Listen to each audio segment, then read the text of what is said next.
Salut à tous, c'est Ben, c'est jeudi, non c'est pas jeudi, peut-être pas encore, c'est mercredi 7 avril, il fait beau, il fait chaud, et on va continuer le travail que l'on a fait hier de sabre, avec non pas un, mais deux petits jibengong, un qui est pas très compliqué, et puis un autre qui est pas très compliqué à comprendre, mais qui est un petit peu dur à faire. Je vous laisse prendre votre petit bâton, qui doit faire, je vous rappelle, à peu près un 80 cm, hein, c'est pas mal. Il faut que ça arrive normalement pour que ce soit bien, pour que vous soyez à l'aise, au niveau du bord supérieur de votre oreille. Hein, c'est le, on va dire la taille en fait de compétition que doit avoir votre instrument martial pour pouvoir être homologué, quoi, voilà. C'est pour pas prendre un truc trop petit ou trop grand non plus. C'est-à-dire que là, moi, si je le fais avec mon sabre, et que je tiens mon sabre, main gauche, bras tendu, en haut du corps, là je le fais en descendant parce que ça passe pas sur la caméra. Hop là, crac. Vous voyez là, la pointe du sabre elle est là. Hop là, je mets là. Et vous voyez là, il me manque 7-8 cm pour être bien. Mais voilà, après pour l'entraînement, faut pas que ce soit trop petit, parce qu'on prend de mauvaises habitudes concernant la vitesse. Mais voilà, faut pas que ce soit non plus immense.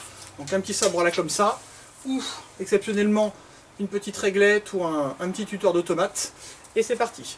Je vous le fais avec le sabre pour bien que vous voyez où se situe en fait le bout de mon sabre, et après je le ferai comme vous avec un instrument justement pas trop chinois.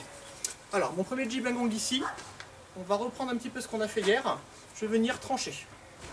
Je stoppe le sabre avec ma main gauche et je tranche dans l'autre sens. Je mets beaucoup de force. Vous avez vu quand je prends beaucoup de force, mon sabre il part presque dans mon dos.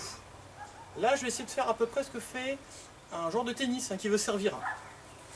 Ici, je vais mettre mon sabre le plus loin possible, comme si j'allais faire un service, et je vais passer le sabre sur le côté gauche de mon cou. Ma main va venir passer en dessous pour ne pas me faire mal.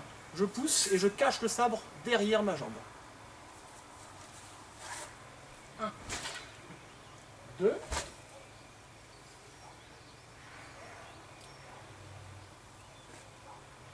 Alors c'est important de le faire vraiment avec le dos du sabre, évidemment, pour pas se couper, même si c'est pas dangereux, mais ce serait dommage de se faire mal pendant le confinement, les médecins sont pas mal occupés. Mais vous devez chercher vraiment à toucher ou à vous rapprocher le plus possible du cou. Hein, si je le fais un petit peu plus vite et que justement je prends de la vitesse sans passer par là, ça va ressembler à ça, regardez.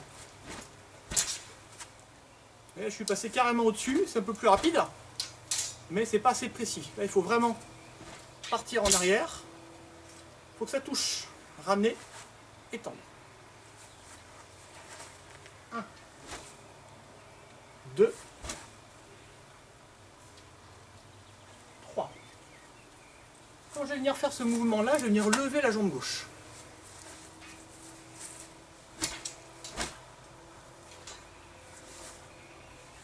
Lever ici. Et là on est ici, le sabre est bien caché en principe derrière la jambe. Alors faites attention de ne pas trop le cacher non plus, parce que si vous ne vous rappelez plus où est la pointe de la lame, ça arrive très souvent que sur des mouvements un petit peu rapides en avance, ping, on se prend la lame au niveau du mollet, et ça fait mal, ça fait mal.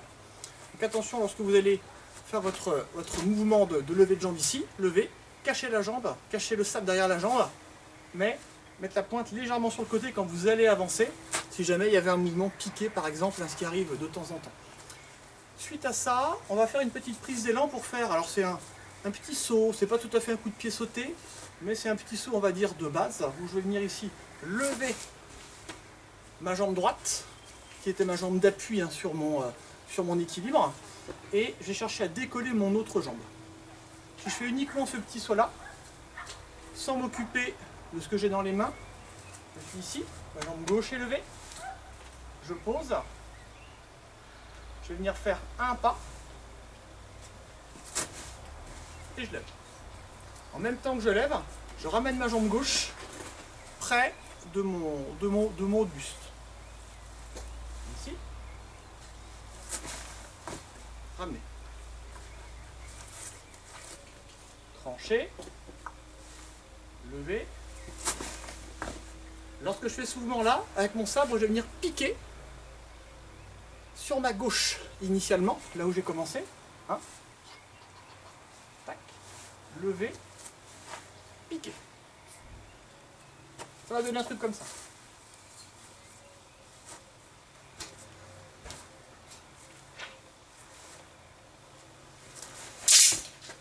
Levez la jambe, ramenez, piquez en l'air. Donc ça peut se faire au départ tranquillement, hein, sans forcément chercher à faire beaucoup de hauteur, mais vraiment tout coordonné. Levez la jambe, piquez. Même sans sauter, hein. Tournez. La jambe elle est tendue du début à la fin. Je le ramène. Je le fais avec mon petit machin. Mon petit tuteur, en face de vous, enfin de profil ici. 1, 2, ramenez, je lève, un petit pas, et je pique. Et normalement, on doit, si on fait un petit arrêt sur image, là je ne l'ai pas essayé, on doit se retrouver en gros, hein, hop, comme ça en l'air. On fait une fois, 1, 2, en haut, levez haut, et on pique. Et voilà. Et chaussez-vous bien les jambes en faisant ça, évidemment. Ne levez pas trop au départ, et puis il n'y a plus qu'à, comme on dit. Allez à vous!